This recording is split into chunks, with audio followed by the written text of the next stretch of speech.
Hello and welcome to Starting Points, where one thing leads to another.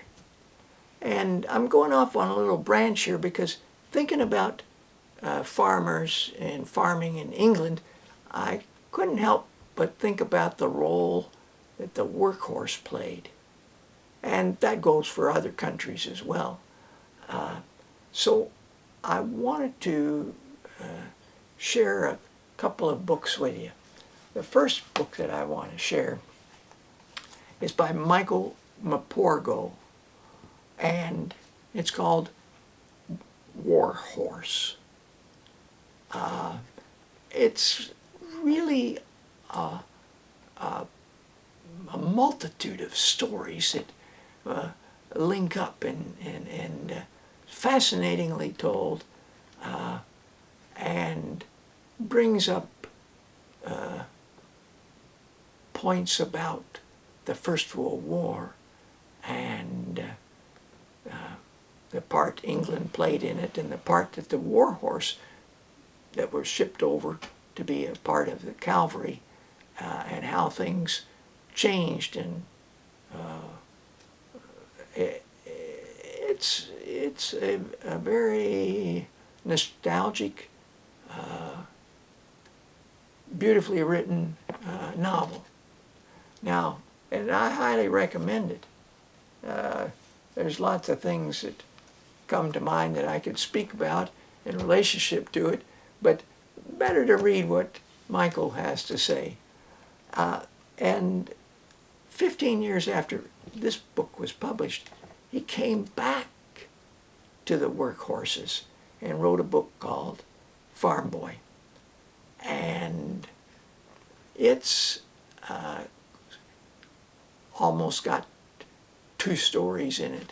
It's, again, a fascinating account of a period in English history where the workhorse was highly valued and a part of daily life.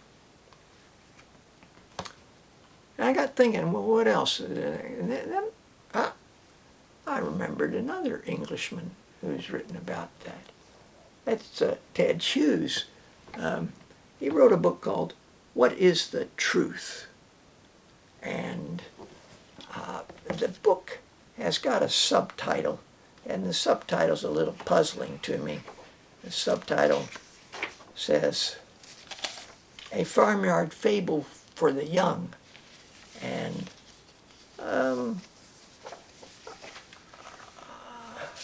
that word young is the one that I'm a little mixed up about.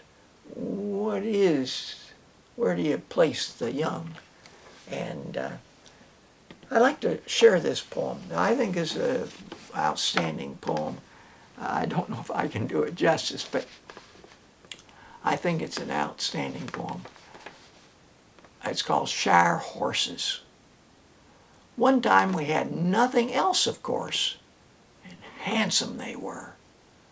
We have a picture of our old horses, like a blurred pair of Victorian granddads in their beards and fobs at a country fair. And I'm thinking, well, maybe they've got ribbons from a hauling contest or things like that. You'd never believe the elastic in them, their nimbleness, and their power.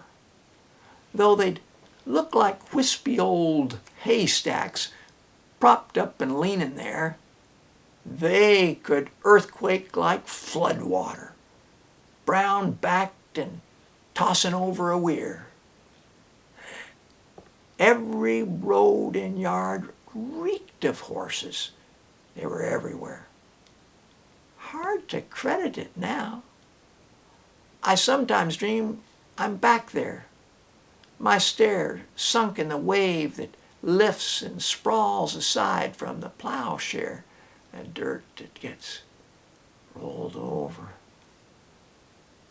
It's like a dream of riding the boughs of a windy working tree, an oak that rips the live ground open, tears its taproot free.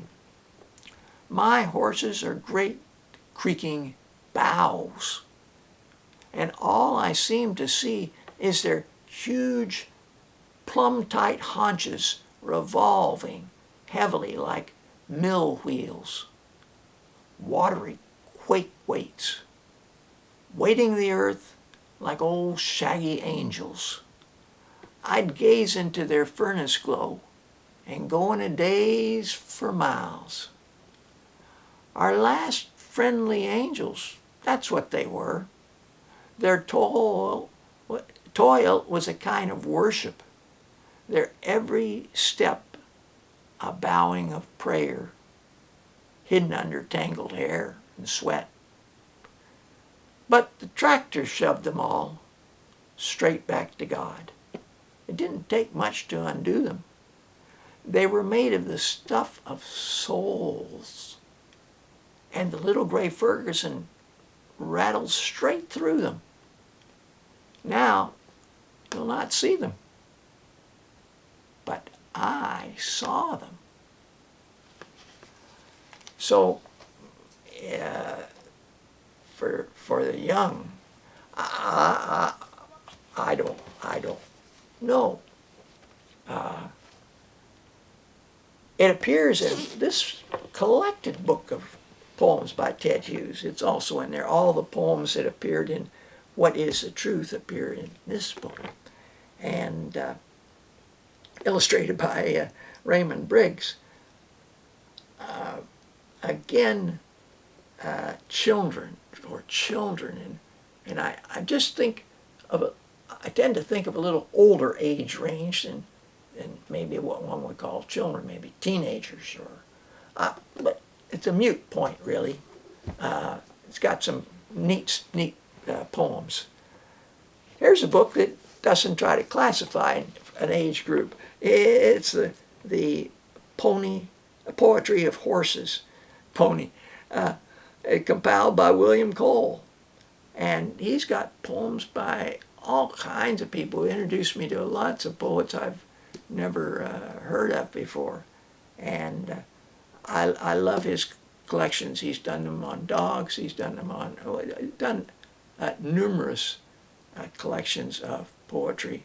And he must have just read through poetry, and oh, here's a horse poem. Oh, here's a dog poem. Here's a, so forth. But don't have to worry about what age group it is. It's something you can enjoy, great. And if it's not, now, you must have thought about this man. James Herriot wrote about workhorses. Here's a book that a story that he wrote called Bonnie's Big Day. And it was fittingly illustrated by Ruth Brown. And this was, I think, the third book that was put out as a picture book.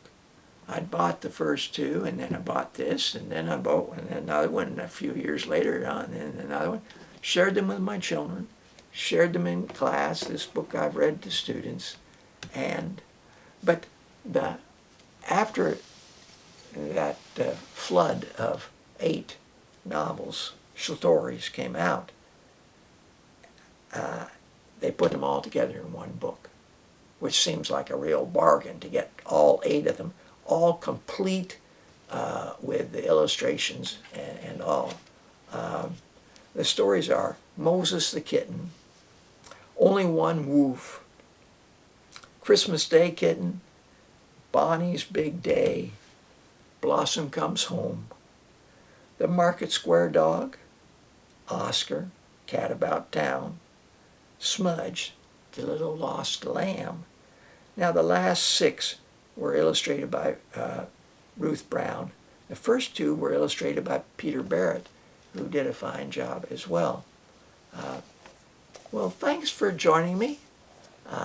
Until next time, bye for now.